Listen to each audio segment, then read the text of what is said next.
सादर नमन। मैं प्रार्थना दुबे, योग प्रशिक्षिका, योग प्रभा से। प्राणायाम एक, लाभ अनेक। आदरणीय केसी जैन जी ने आज का लेख हमें दिया है भ्रामरी प्राणायाम पर। आइए जानते हैं भ्रामरी प्राणायाम क्या है। भ्रामरी शब्द की उत्पत्ति भ्रमर से हुई है। भ्रमर यानी कि भंवरा या काली मधुमक्खी।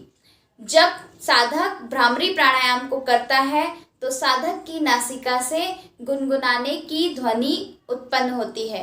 यह ध्वनि भंवरे या काली मधुमक्खी के ध्वनि के समान ही होती है, इसलिए इसे भ्रामरी प्राणायाम भी कहते हैं। भ्रामरी प्राणायाम को करने की विधि आइए जानते हैं। सबसे पहले आप अपने आसन पर किसी भी सुखदायक स्थिति में बैठ जाएंगे।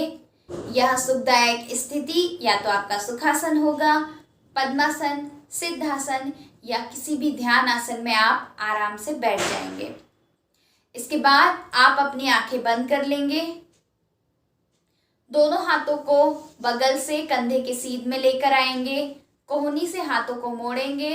अब आप दोनों हाथों की तर्जनी उंगली से कान को बंद कर लेंगे।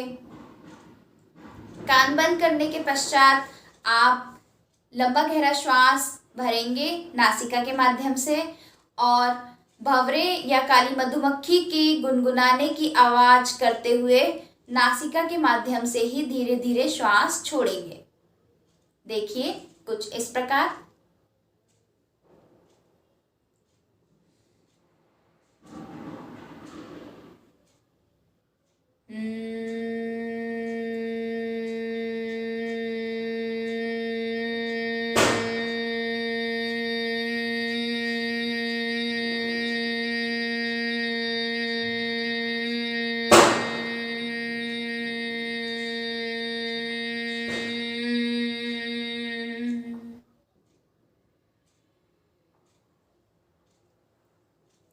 यह था भ्रामरी का एक चक्र।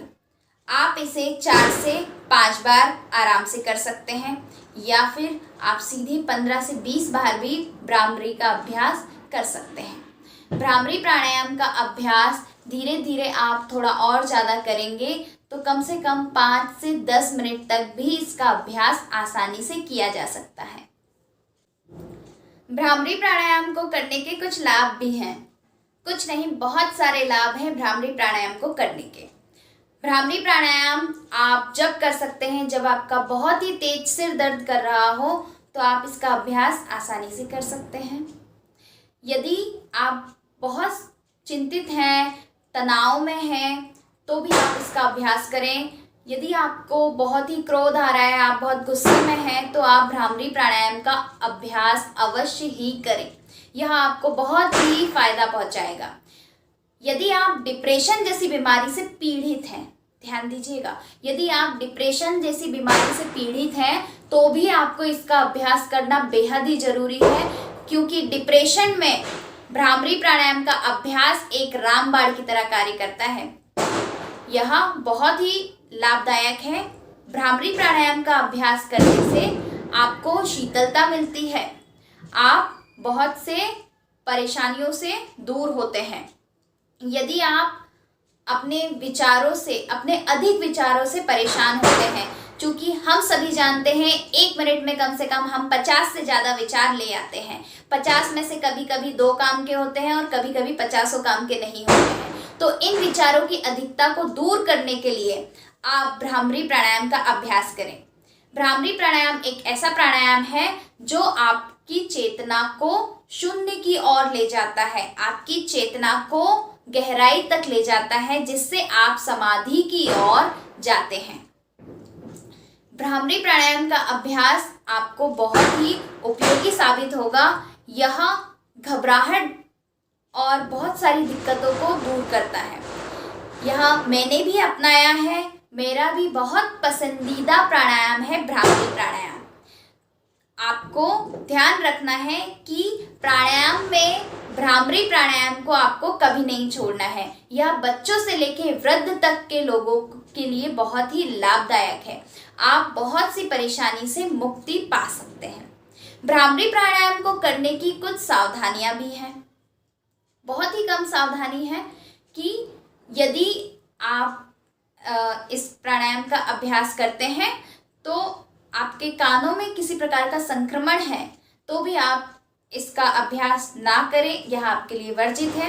यदि आप हृदय रोगी हैं तो आप इसका अभ्यास थोड़े से सावधानी के साथ करेंगे। और आपको ध्यान देना है कि भ्रामरी प्राणायाम का अभ्यास यदि आप खाली पेट करेंगे तो ज़्यादा अच्छा होगा। सबसे ज़रूरी बात यह है कि भ्रामरी प्राणायाम का अभ्यास आप सीधे लेटकर भी कर सकते हैं या एक करवट पर लेटकर भी इसका अभ्यास आसानी से कर सकते हैं। उसके तरीके थोड़े से दूसरे हो जाते हैं। यदि आप करवट में लेटते हैं तो कुछ इस प्रकार हाथों को रखकर भी भ्रामरी प्राणायाम का अभ्यास किया जा सकता है।